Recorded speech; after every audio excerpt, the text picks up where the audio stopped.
Cet article présente EcoAI, un ensemble de méthodes pratiques pour rendre l'entraînement des modèles génératifs plus sobres en énergie immédiate. Il se concentre sur la génération d'images par modèle de diffusion et sur les systèmes multimodaux texte vers les images, qui sont très performants, mais coûteux à entraîner. L'objectif est de mesurer d'où viennent les coûts en énergie et en carbone, et de montrer quels choix d'entraînement peuvent réduire ces coûts sans dégrader les performances. Les auteurs mènent des expériences contrôlées sur des modèles de diffusion allant d'environ 200 millions à 3 milliards de paramètres. Les plus petits modèles sont entraînés sur une machine locale avec UGPU NVIDIA A100 et les plus grands sur un cluster de calcul haute performance avec jusqu'à 64 GPU à 100 P. Ils comparent deux scénarios électriques, l'un avec environ 70% d'énergie renouvelable et l'autre avec environ 30%, puis convertissent l'énergie mesurée en émissions de dioxyde de carbone à partir des facteurs d'émission du réseau.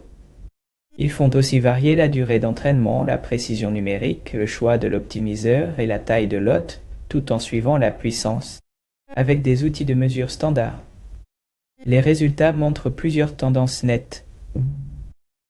La précision mixte, appelée aussi FP16, réduit la consommation d'énergie d'environ 15% par rapport à la précision complète, et ce résultat est stable à différentes tailles de modèles. Les émissions de carbone dépendent fortement du mix électrique et peuvent plus que doubler quand un même entraînement utilise un réseau moins renouvelable. La consommation d'énergie augmente presque linéairement avec la durée d'entraînement, donc les longues exécutions dominent rapidement l'empreinte. La taille de lot améliore l'efficacité jusqu'à environ 64 à 128, puis les gains se tassent à cause des surcoûts de synchronisation et de mémoire, surtout pour les plus grands modèles. L'article souligne aussi un compromis entre l'entraînement sur cluster et l'entraînement local.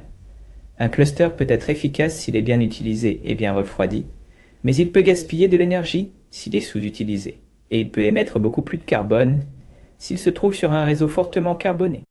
À partir de ces observations, l'article propose un guide simple de bonnes pratiques PONS. Utiliser la précision mixte par défaut. Choisir des tailles de lot dans la zone efficace, typiquement entre 64 et 128, plutôt que de pousser des lots plus grands, qui apportent peu.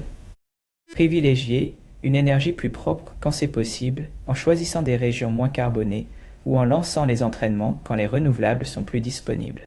Considérez l'optimiseur comme un choix énergétique, car certains convergent plus vite mais peuvent coûter plus d'énergie par étape ponctuelle. Réduire le calcul inutile avec l'arrêt anticipé, des plannings de taux d'apprentissage adaptatif et le fine-tuning à partir de points de reprise. Et utiliser le transfert d'apprentissage dès que possible, car le fine-tuning peut réduire fortement l'énergie par rapport à un réentraînement complet.